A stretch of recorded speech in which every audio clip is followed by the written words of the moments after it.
Hello students, मेरा नाम विशिष्ट छतवानी है। मैं एक चार्टर्ड अकाउंटेंट रहा हूं और अभी असिस्टेंट प्रोफेसर हूं गवर्नमेंट कॉलेज में। यूपी ट्रिपल एस सी अब मेन एग्ज़ाम कराने जा रही है, auditor and assistant account examinations का। ठीक है, 1829, जी हाँ, 1829 पोस्ट पे ये भर्ती होने वाली है, एग्ज़ाम होने वाला है। और इसमें असिस्टेंट अकाउंटेंट की 1667 1667 पोस्ट हैं और ऑडिटर की 162 पोस्ट हैं। क्या है इसके बारे में पूरी जानकारी हम कर लेते हैं अभी। देखिए, पहली बात तो ये नोटिफिकेशन अभी जस्ट 2 दिन पहले आया है। 3 जून को ये विज्ञापन प्रकाशित हुआ है। फॉर्म इसके 14 जुलाई से भरे जाएंगे और 3 अगस्त तक फॉर्म भरे जाएंगे और फीस जमा होगी। उसके बाद 1 हफ्ते के लिए विंडो खुलेगी जहाँ पे आप अपने फॉर्म में कोई करेक्शन है, वो बताऊंगा कौन से, वो करेक्शन अगर आप करना चाहेंगे तो कर पाएंगे। ठीक है, सिंपल सिंपल ही बातें हैं, बहुत लंबी वीडियो भी नहीं है, मैं जल्दी जल्दी काम की बातें बताऊंगा। टोटल जैसे मैंने कहा 1829 पदों के लिए भारत के नागरिकों से ऑनलाइन आवेदन। तो इसका मतलब कि है यूपी की भर्ती, पर इंडिया का कोई भी नागरिक इसमें पार्टिसिपेट कर सकता है। लेकिन इसमें एक पेंच आने वाला है, वो मैं बता देता हूँ आपको।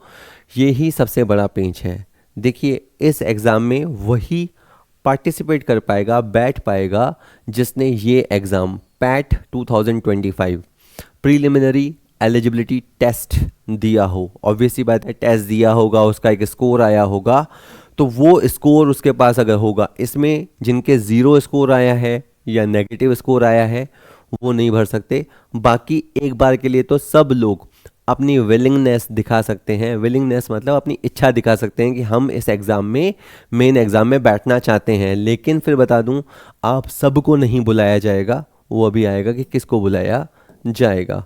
तो ठीक है, पहली बात है कि जिन्होंने पैट 2025 का एग्ज़ाम दिया था, केवल वही, यानी अब जिन्होंने नहीं दिया था एग्ज़ाम, तो वो भले इस वीडियो को मत देखो, उनके मतलब का नहीं है, टाइम अपना ख़राब मत करो। ठीक है, फॉर्म आजकल सबको पता है कि फॉर्म केवल ऑनलाइन ही भरा जाएगा। वो गए ज़माने जब ऑफलाइन चिट्ठी पत्री, ऑनलाइन ही फॉर्म होगा। अच्छा, जो इसमें मांगा है एलिजिबिलिटी, वो बेसिकली बीकॉम है प्लस ओ लेवल का डिप्लोमा चाहिए। ठीक है, फिर भी आप एक बार के लिए, इन्होंने क्या किया है, हर विभाग के सामने अर्हता क्या होगी, एलिजिबिलिटी क्या होगी, वो दिया हुआ है। ठीक है, तो एक बार देख लेना। पर अधिकतर मैंने देखा यही है कि आपका ग्रेजुएशन होना चाहिए, यानी ये भर्ती वाकई में खाली कॉमर्स वालों के लिए ही हुई। और ओ लेवल डिप्लोमा आपके पास होना चाहिए। ये कब तक होना चाहिए? 3 अगस्त। 3 अगस्त जो फॉर्म भरने की लास्ट डेट है, वहाँ तक आपके पास होना चाहिए। क्योंकि ये वाकई में क्लियर करना ज़रूरी है, क्योंकि कई बार बच्चे को रहता है कि सर मेरा चल रहा है, मैं एग्ज़ाम में बैठ जाऊँ, जब तक रिज़ल्ट आ जाएगा तब तक तो हो जाएगा।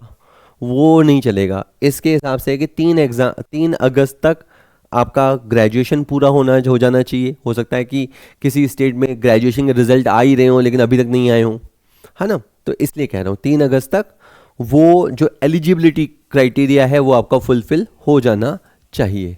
ठीक है, अब EWS कैंडिडेट के लिए खास बात है कि उनको नया सर्टिफिकेट या तो उन्होंने बनवा लिया हो या बनवा लेना है।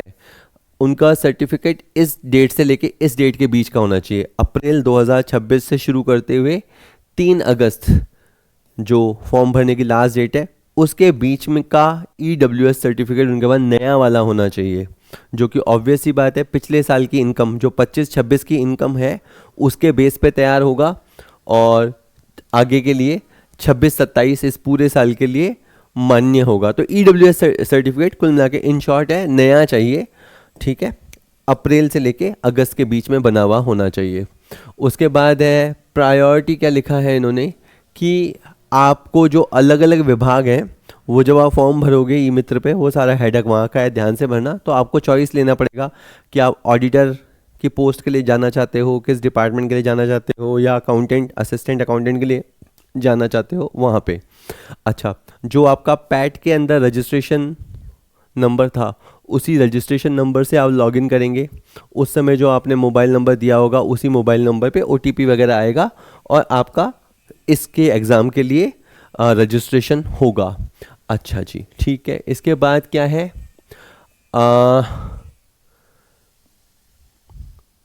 ठीक है, मतलब आप जिन पोस्ट के लिए जाओगे ना वही पोस्ट के लिए आपको कंसीडर किया जाएगा, बाकी पोस्ट के लिए फिर आपको कंसीडर नहीं किया जाएगा।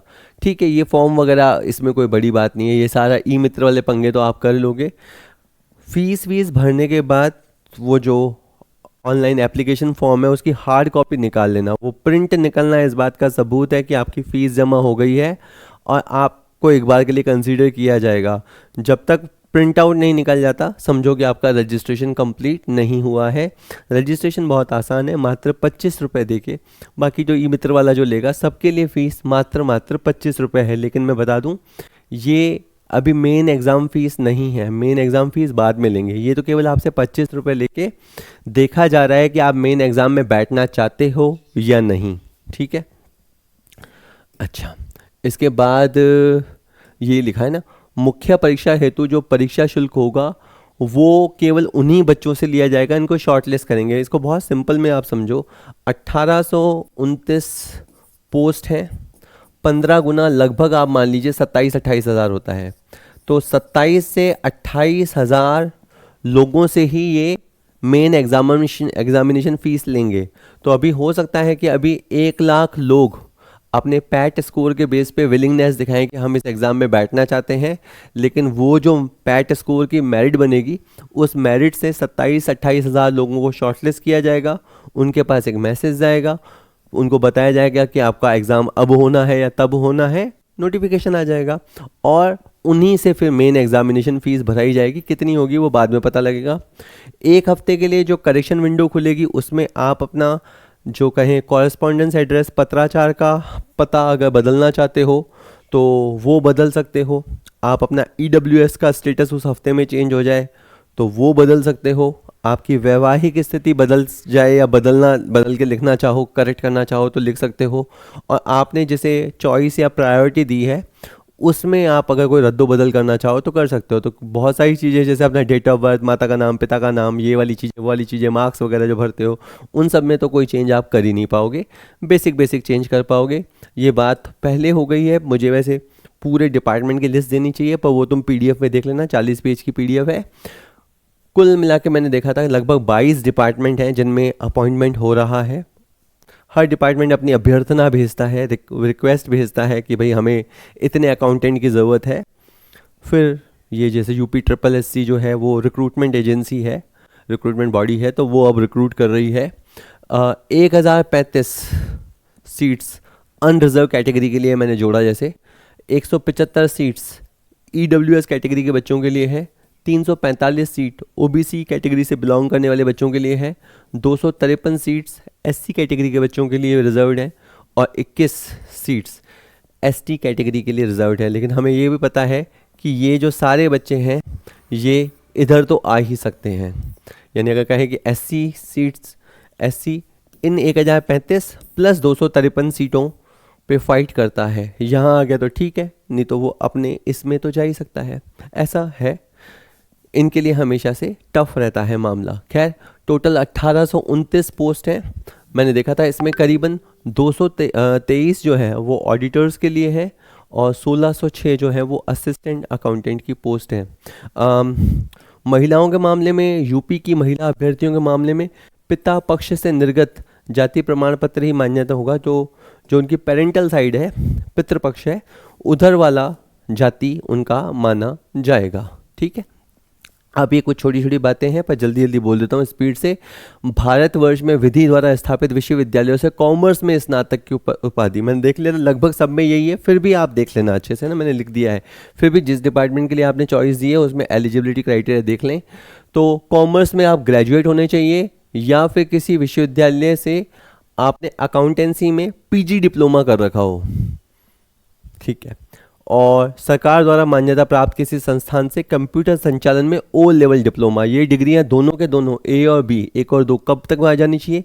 3 अगस्त तक आपके हाथ में सर्टिफिकेट होना चाहिए जो फॉर्म भरने की लास्ट डेट है। ठीक है, और इतना होने के बाद भी थोड़ी सी प्रेफरेंस अगर आगे जाके चीज़ें हुई तो प्रेफरेंस मिलेगी उनको जिन्होंने 2 साल की सेवा दी हो प्रादेशिक सेना में या जिन्होंने NCC का B सर्टिफिकेट प्राप्त कर रखा हो, उनको थोड़ी सी कहें वरीयता दी जाएगी।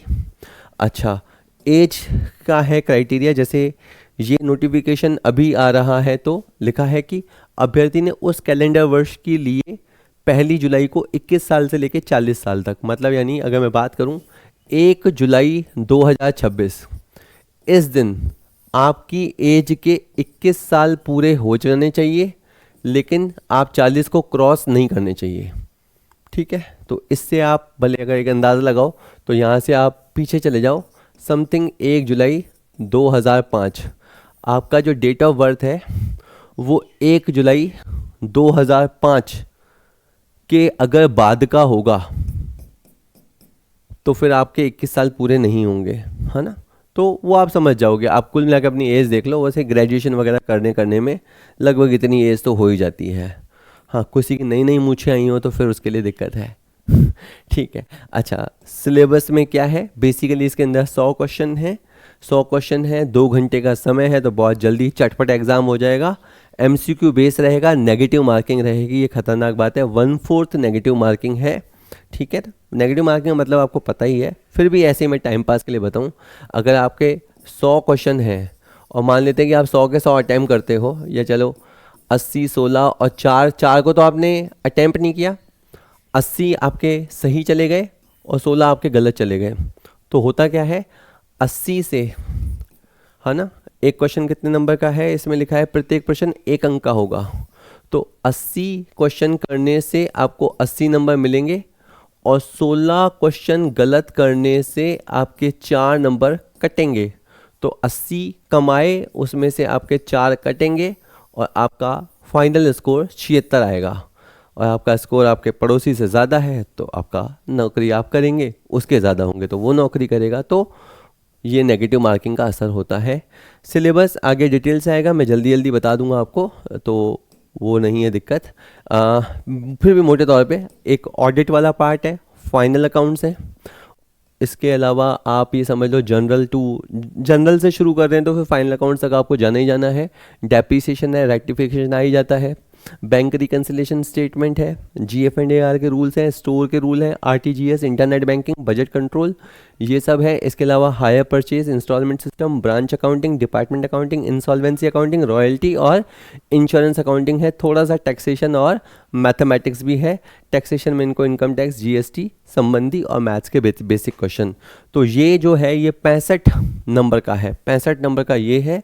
इसके अलावा 15 नंबर का आपका कंप्यूटर और ICT है और 20 नंबर का आपका यूपी का जनरल नॉलेज है, यूपी का ये सारा है। तो कुल मिला के इस तरह से ये 100 नंबर की पेपर बननी है। यहाँ तक 65 है, 15 नंबर इसके और 20 नंबर इसके, ऐसे करके 100 नंबर तक जाएगा। फिर ये इंग्लिश में भी सिलेबस दे रखा है। अच्छा, कुछ जल्दी जल्दी बात कर लेते हैं। 15 गुना, जैसे मैंने कहा कि जितनी सीट्स हैं, हो सकता है कि अभी और सीट्स बढ़ जाएं, वैसे भी अच्छी सीट्स आई हैं और हो सकता है बढ़ जाए, तो सीट्स जितनी हैं उससे 15 गुना अभ्यर्थियों को मेन एग्ज़ाम के लिए बुलाया जाएगा। पैट स्कोर पे डिपेंड करेगा, लगभग 27,500 फॉर्म्स भरे जाएंगे, ये ऐसा कह सकते हैं आप। ठीक है, उसके बाद है कि जो स्टूडेंट यूपी से बिलोंग नहीं करता है वो अपने राज्य में भले ही किसी भी कैटेगरी का हो, इस एग्ज़ाम के लिए फिर उसे अनरिजर्व कैटेगरी में रखा जाएगा। ये ऐसा होता ही है कि जब भी आप किसी दूसरे स्टेट में फ़ाइट करते हो तो उस स्टेट के लिए आप अनरिजर्व कैटेगरी में ही आते हो। जो स्टेट सर्विस में है उनको 5 साल का एज रिलैक्सेशन है। जो अपने 21 से 40 साल पड़ा, अभी और अंदर SC ST कैटेगरीज में महिलाओं को, विधवाओं को, इस तरह में उनको भी रिलैक्सेशन होगा। वो दिखा नहीं मुझे, वो देख लेना आप। अच्छा, जन्म तिथि कौन सी मान्य होगी? जो आपका 10th क्लास का मार्कशीट है उसमें जो आपका डेट ऑफ बर्थ है उसी से पहचान होगी कि आप 21 से छोटे तो नहीं हैं या 40 से बड़े तो नहीं हैं, अदरवाइज तो आप भरो ही भरोगे। एग्ज़ाम फॉर्म आप भरने जाते हो, 2-3 बार अगर एग्ज़ाम फॉर्म भर देते हो किसी वजह से, तो पहले 3 भरे तो पहले 2 रिजेक्ट हो जाएंगे। जो लास्ट आपने एग्ज़ाम फॉर्म भरा वही आपका मान्य होगा, उसी में जो आपने चॉइसेस ली होगी उसी को कंसिडर किया जाएगा। तो ये था बहुत सिंपल सा, बहुत बड़ी भर्ती है, फ़ायदा लेना है। चुनावी वर्ष आने वाला है तो भर्ती के टाइमली पूरे होने के चांस हैं। एक और ज़रूरी बात, इस संडे को इस पे हमारा कोर्स आ जाएगा।